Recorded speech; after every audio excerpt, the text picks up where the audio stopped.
السلام علیکم ورحمۃ اللہ وبرکاتہ۔ ناظرین، ہمارے پاس ایک سوال یہ آیا ہے کہ اگر ہاتھ میں یا ناخن میں فیوی کوئک لگ جائے تو وضو اور غسل کا کیا حکم ہے؟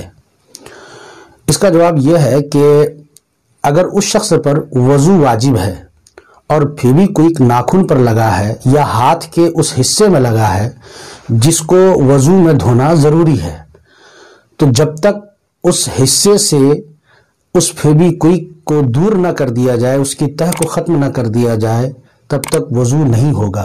اسی طریقے سے اگر جسم کے کسی حصے میں لگا اور اس پر غسل واجب ہے تو جب تک وہ اس کو دور نہیں کرے گا اس کا غسل نہیں ہوگا، طہارت حاصل نہیں ہوگی، کیونکہ فیوی کوئک کا جو جرم ہوتا ہے، اس کی جو تہ ہوتی ہے وہ جسم پر پانی لگنے سے مانع ہوتی ہے، جسم پر پانی لگنے نہیں دیتی ہے، اس لیے اسے دور کرنا ضروری ہے۔ اس کو آپ یوں سمجھ سکتے ہیں کہ اگر آپ نے آٹا گوندھا اور ناخن میں آٹا گھس گیا تو جب تک آپ اس آٹے کو نہیں نکالیں گے آپ کا وضو یا غسل نہیں ہوگا۔ کیوں؟ اس لیے کہ وہ آٹا پانی کو اندر جانے سے، جسم میں لگنے سے روک دیتا ہے۔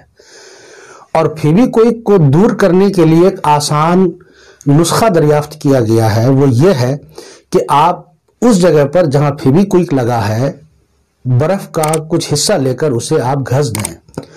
فریز میں جو برف ہے اسے بھی اگر آپ لے کر کے اس کو مل دیں گے تو فوراً اس کی تہ نکل جائے گی اور آسانی سے آپ کا جسم بالکل صاف ہو جائے گا۔ تب آپ وضو کریں اور غسل کریں، آپ کا وضو اور غسل صحیح ہو جائے گا، طہارت مکمل حاصل ہوگی۔